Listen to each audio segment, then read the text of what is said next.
Let's suppose that we would like to control the rotational speed of the PMSM motor. In case of that, we shall provide a reference speed signal towards the speed regulator software component, which block representation can be seen on the slide. The feedback signal is going to be the actual speed of the motor, which is calculated by a derivative function of the measured angle information provided by the encoder. The speed controller itself is a proportional integral regulator, which means that the speed error value is being multiplied by a proportional gain, while it is also being integrated at the same time to output such a controlled reference torque value that is able to modify the actual speed of the rotor to match the reference value. Currently, on the slide you can see that the output of the speed controller is a reference quadrature current value.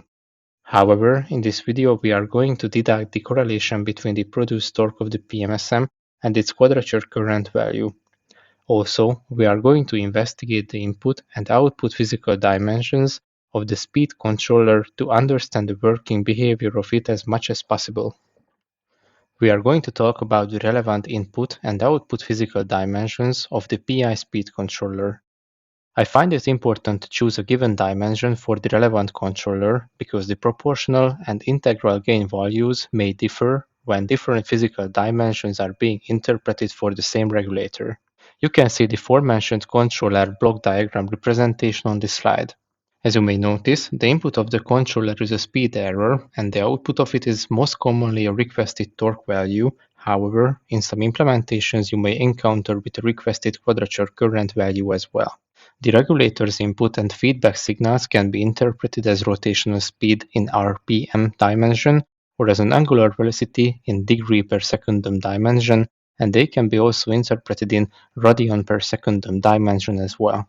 Keep in mind that the dimension of the reference and feedback rotor speed signals shall be interpreted in the same dimension to avoid any conflicts in the control loop. So, in the end, the controller's input is a speed error signal interpreted in a certain physical dimension. The controller's or regulator's output is either a reference quadrature current or a reference torque signal interpreted in amps or Newton meter dimensions respectively.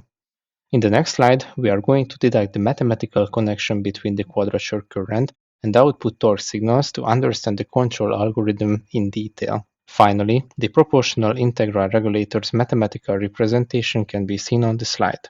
The u in function of t is the output signal of the controller, which in this case is either the reference torque or quadrature current values, while the e in function of t is the speed error signal value over time. As you may notice, the proportional gain is being represented with the k underscore p, while the integral gain is being represented with the k underscore I variables. We are going to learn more about the different regulators during the implementation of the function software algorithm. So stay tuned. Let's start customizing our upcoming function software regarding the current reference generation logic. In practice, the FOC algorithm is being a completely independent software unit that is separated from the upper functionalities in case of a complex control software. Because of this, most commonly, the input of the motor control is a reference torque value that is being calculated by some kind of an upper logic that is trying to control the attached mechanical system speed or even position according to an external requested value. So, when the input of the FOC algorithm is a requested torque value, we shall specify such reference quadrature current value that is able to produce an electromechanical torque that the external request demands from us. Luckily for us, we are aimed to control a surface-mounted PMSM motor, which has an equal direct and quadrature inductance property. In slide 24, we have deducted the general electromechanical torque equation for PMSM motors.